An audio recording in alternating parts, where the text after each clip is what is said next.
Foreign Affairs and International Cooperation of Rwanda.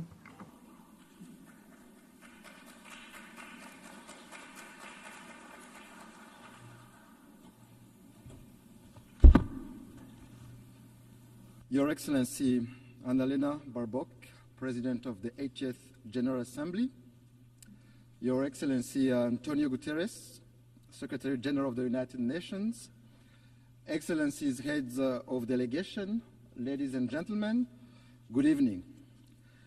Allow me to begin by congratulating Her Excellency Annalena Baerbock on her election as President of the 80th session of the United Nations General Assembly. I take this opportunity to thank His Excellency Philemon Yang, the outgoing President, for his work and dedicated service to multilateralism. Rwanda extends its gratitude to Secretary General Antonio Guterres for his comprehensive report on the work of the United Nations aimed at improving its efficiency. In this regard, Rwanda has formally expressed interest in hosting UN agencies as part of our shared commitment to a cost-effective and decentralized UN system. We reiterate our support to the work of the United Nations and the Secretary General, particularly in advancing peace and security and drive progress on sustainable development goals. Excellencies, this year, the United Nations turned 80. This journey has not been without challenges. Fast-changing realities, including economic shocks and the legitimate aspirations of regions long denied a voice, compel us to quickly adapt to make the UN fit for purpose. That is why Rwanda strongly supports reforms, especially of the Security Council. The composition of this body does not reflect current realities. Africa is a 1.2 billion people strong continent where most of the conflict of the Security Council's agenda reside. Therefore, it cannot remain excluded from permanent membership. Excellencies, the United Nations development pillar remains central to advancing peace, prosperity, and dignity for all. We commend the UN development system and its partners for their tireless efforts in supporting countries to address pressing development challenges, from poverty eradication to climate resilience, and in driving forward the ambition of the 2030 Agenda. This 2030 Agenda for Sustainable Development embodies our collective aspirations for a just, inclusive, and prosperous world where no one is left behind. Rwanda remains firmly committed to its full implementation, recognizing that connectivity, innovation, and inclusive development are indispensable drivers of progress. Despite global challenges such as the existential threat of climate change and widening technological inequalities, Rwanda has taken bold steps to align national priorities with the SDGs. These efforts demonstrate that development, connectivity, and environmental stewardship can move forward hand in hand. Yet, the persistence of unequal access to finance, technology, and markets threatens to widen the gap between those with means and those without. In this context, solidarity among nations through development cooperation has contributed to bridging development gaps. However, we believe that it is time to transition from aid to trade, enabling developing countries to become self-reliant in a win-win partnership. Mr. President, Excellencies, Rwanda regrets the politicization of development cooperation, which is used by some development partners for partisan political reasons and interests. Let me recall that every nation is sovereign and cannot be forced to choose between its security and development. Development aid must serve as a tool for solidarity and progress, not as a weapon of coercion. Excellencies, the history of the 1994 genocide against the Tutsi in Rwanda called on us to become global advocates for a peacekeeping that always puts civilians first. We pay tribute to the men and women who have worn the blue helmet and who have paid the ultimate sacrifice in the service of humanity. Their legacy is written in the history of the United Nations and lives on through the lives they helped save. But peacekeeping must be judged by its results. For the sake of the millions who look to the UN for protection, we must ensure that peacekeeping remains true to its purpose. That is why Rwanda champions robust peacekeeping, the responsibility to protect, and the implementation of the 2015 Kigali Principles on the protection of civilians. Moreover, Rwanda has led calls for sustainable peace financing, both in Africa and globally. Among milestone achievements is the revitalization of the African Union Peace Fund, which now mobilizes over $400 million. As a direct result, the Security Council decided to finance 3/4 of African Union peace operations for the first time.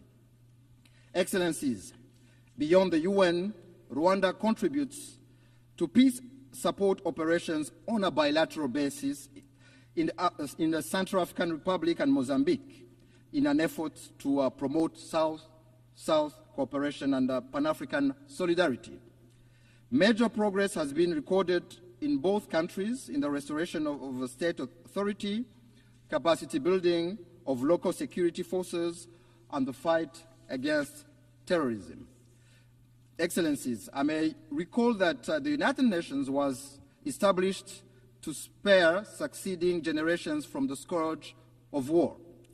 Yet, 80 years on, conflicts continue to erupt across every continent.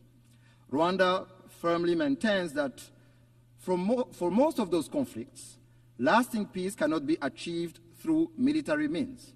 We have consistently held that only genuine, good faith dialogue offers a sustainable path towards global peace. However, peacekeeping alone is not enough. Too often, we deplore relapse into conflict because its root causes were not properly addressed. Prevention, mediation, and effective peace building must be our first resort. This lesson is particularly urgent for the Great Lakes region of Africa. The current conflict in Eastern DRC is not new. It is rooted in decades of bad governance, marginalization and persecution of minorities, genocide ideology, and a persistent colonial legacy. Rwanda believes that peace in Eastern DRC is in everyone's best interest. Our goal has always been, and will remain, the security and well-being of Rwandans and the people of our region. In June this year, Rwanda and the DRC signed a peace agreement in Washington. It provides for a comprehensive framework encompassing security, political, and economic components. This achievement was made possible thanks to the strong leadership of His Excellency President Donald Trump of the United States and of His Highness Sheikh Tamim bin Hamad Al Thani, Emir of the State of Qatar, whose vision for peace and prosperity in our region, Rwanda fully shares. We also acknowledge the vital role played by African-led initiatives, notably the joint EAC SADC process, supported by the African Union mediation, for their efforts in favor of peace. Nevertheless, since the signing of this peace agreement, progress has been moving slowly. While promising meetings are taking place in Washington to implement the June peace agreement, the situation on the ground remains deeply troubling. The DRC's renewed militarization, coupled with its continued collaboration with genocidal and UN-sanctioned armed groups, such as the DRC-backed FDLR and Wazalendo militias, and the deployment of attack drones and fighter jets against civilian populations, particularly the Banyamulenge and other Congolese Tutsi, underscore the gravity of the crisis. This goes against the letter and spirit of the Washington Peace Agreement. Additionally, this coalition is supported by foreign forces, including mercenaries, in clear violation of the 1977 OAU Convention and the 1989 UN Convention against the use of mercenaries. Rwanda condemns these developments and calls on the DRC to reject the military solution and implement in good faith the Washington Peace Agreement, which is a golden opportunity to end this conflict that has lasted for far too long. Excellency, since 1999, the United Nations has maintained a robustly mandated peacekeeping mission in the Democratic Republic of Congo, named MONUSCO, to help address the crisis. Yet, despite its efforts, the mission has not succeeded in halting the proliferation of armed groups, especially the eradication of the DRC-backed FDLR. Instead, MONUSCO has ended up working alongside a military coalition that includes the FDLR, going against more than 20 Security Council resolutions calling for the neutralization of that group. There is an urgent need to review the legal conformity of MONUSCO's mandate. Of particular concern to Rwanda is the emergence of Wazalendo militia, armed and supported by the DRC government, which are committing countless abuses, including burning down whole villages of Congolese Tutsi, lynching and burning alive civilians and military officers, as well as arming children for ethnic cleansing. Their brutality, methods, and ideology bear an alarming resemblance to that of the genocidal militia of 1994 in Rwanda. Strong action is needed to put an end to this dangerous development before it is too late. Excellencies, human rights are a major pillar of the United Nations. Rwanda rose from the ashes of the genocide in 1994 by placing human dignity, unity, and accountability at the center of our governance. We thank the United Nations for establishing the International Day of Reflection of the 1994 genocide against the Tutsi, commemorated every April 7th. We also thank the Secretariat and the many member states who have established genocide memorials on their soil as a lasting pledge to never forget. Equally, we commend the work of the International Criminal Tribunal for Rwanda and the residual mechanism for prosecuting genocide perpetrators.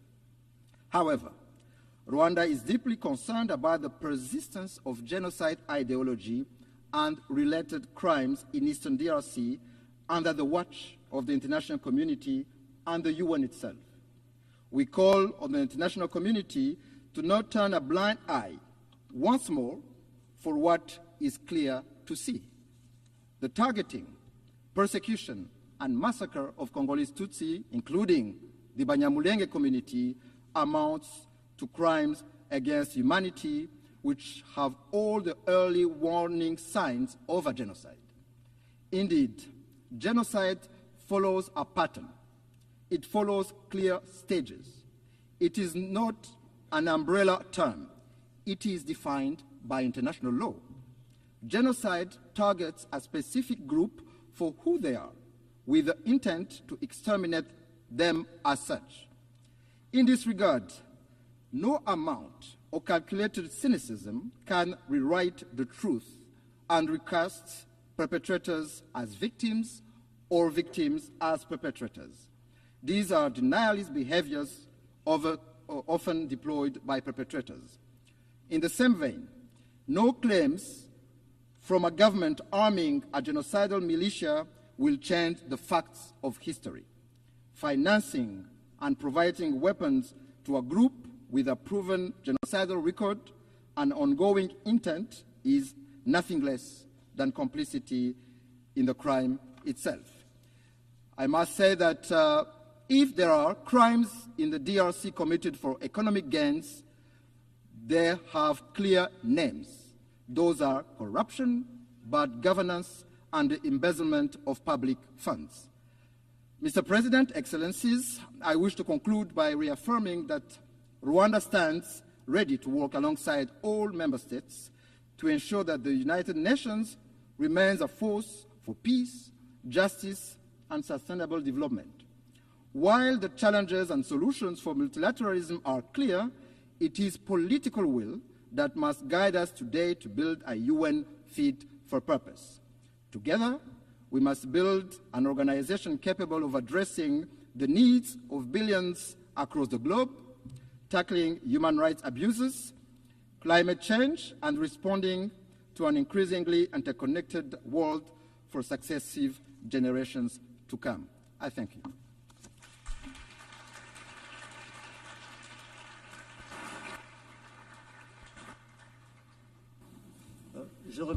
I wish to thank the Minister for Foreign Affairs and International Cooperation of Rwanda. I now invite Her Excellency Maria Gabriela Sommerfeld Rosero, Minister of Foreign Affairs and Human Mobility of Ecuador, to address the Assembly.